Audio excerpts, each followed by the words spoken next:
All right, this video is going to be for students who are trying to use ChatGPT for getting some feedback on extra writing that they'd like to do for AP World History. So the problem with just doing what most students do when they're trying to get feedback on their writing is they don't give the AI enough context on the specific thing that they're wanting feedback on. So in order to do this appropriately, we need to give the AI a couple of things that are going to be helpful. So we're going to open up a new tab and we're going to search AP World History Modern Free Response Question, FRQ.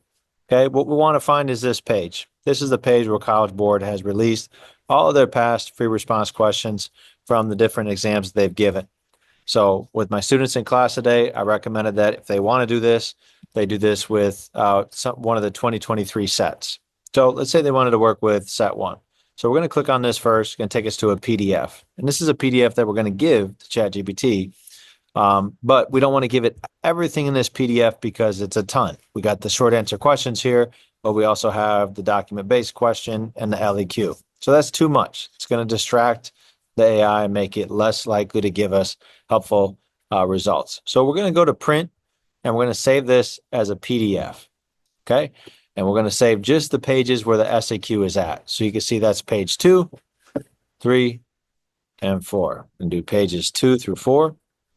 Okay, now we have a much shorter PDF that we can give to the AI as context. So we're going to save that as a PDF, just those pages, click save.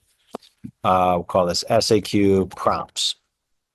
Okay, now we need one more thing because what will often happen is students will ask AI to give them feedback on their writing using, the rubric, and they'll mention the rubric that the AI is supposed to use. But the AI being trained on so much, it's kind of like in that situation, it's going to be good enough to give you some feedback that's going to be helpful, but oftentimes you'll get weird points, weird scoring, and all these different types of things that can result. So we're just going to go to the scoring guidelines because this is what human readers do. This is what I do as a teacher.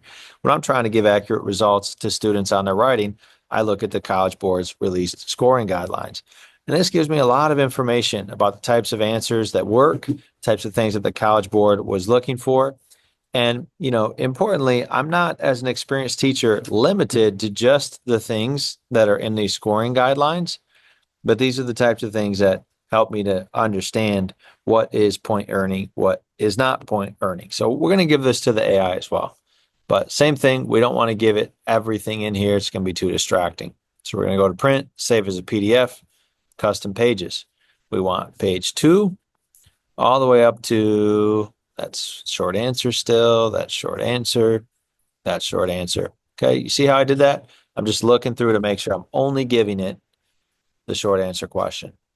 So now we have a much shorter PDF. All the words inside of that PDF are focused on the task that we would like the AI to do well at. So SAQ, scoring guidelines. All right, so now I can feed these two items into the chat. Notice that you do have to be logged in with a free account for this. So if you're not old enough to do that, don't do that. Okay, so I am trying to upload here. Okay, so I don't know if there's a usage constraint right now or if there's something different going on, but this I'm going to just show you how this works, and then hopefully it works on the free version. I don't know if it will or not. It was giving me a problem. It wouldn't let me upload 2 files, and it wouldn't let me upload 1. So it might not be available on the free. If not, you can do it the old-fashioned way and not give it all this extra stuff that we're giving it, but just still think it's worth it to show you this. So what I've done is I've given it the things. Okay, now it's reading the documents. Got it. It's reviewed this stuff. Okay, great. So this is the really important part, students. Really important that at this point you actually do the writing. Whenever you use an AI, it's so tempting and easy to just, well, let me see what it would say in response to the prompts. Let me get helpful tips from it before I do the work. When you use AI to avoid doing work that you need to do in order for you to learn, the AI is going to make you stupider over time. It's going to make you weaker. It's going to be like a person who is in a weight room and they're lifting weights that are labeled 100 pounds, but the weights actually only weigh 25 pounds. So I believe that a lot of people in your generation are going to graduate with the same exact grades as everyone that they, you know, as other people, but they're going to be much dumber than other people because they're not going to understand how people actually learn through the application of certain types of effort.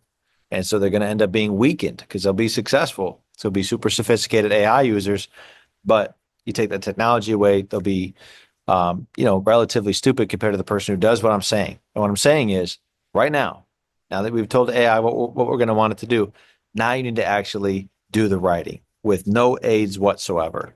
So you're going to look at those prompts and actually write in response to each of those prompts. Set a timer for yourself. SAQs are meant to be written in 40 minutes.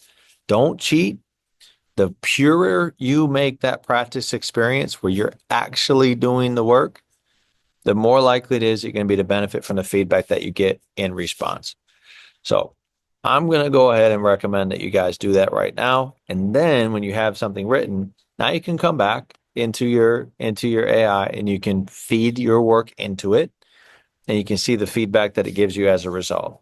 Really focus on the feedback. How can I improve? What types of historical information could I have used here that I did not use? What are some common misunderstandings that you expect that students would have with these prompts? Those are great prompts to ask once you've done the writing and are now interacting with the AI to help you to learn even more. It's kind of like when I'm a teacher and I hand back student work, um, and I hand back the feedback that my students get, they all love to talk to each other. Always they're just all a buzz. What'd you get? What'd you get? What'd you get? The students that actually understand what's going on, they're interested in more than the score. They want to know why they got what they got. That's a powerful student. A lot of students, even students with really good grades, all they care about is the grade. Bad news for those students is eventually they're going to be realizing, looking around in life and realizing that grades actually aren't much of a differentiator at all. Don't make a big deal at all. Learning, though, learning produces a flourishing life, produces power in life, and is highly emancipatory. So my point is that AI can kind of be this, it can be this little buddy that you get to talk to about why you got what you got. It can be that when your friends aren't available or your friends aren't at your level or whatever it is. So I would just say that, that's kind of how I think about it. It's not a replacement for peer interaction. It's not a replacement for teacher feedback, but it is just kind of always available, waiting, wanting to do whatever you tell it to do to the best of its current capacity. And I would say at this point, its capacity can be pretty good if you do the things that I just showed you or the types of things that I just showed you. So be creative, be clever, have fun, work hard, and let me know if you have any questions.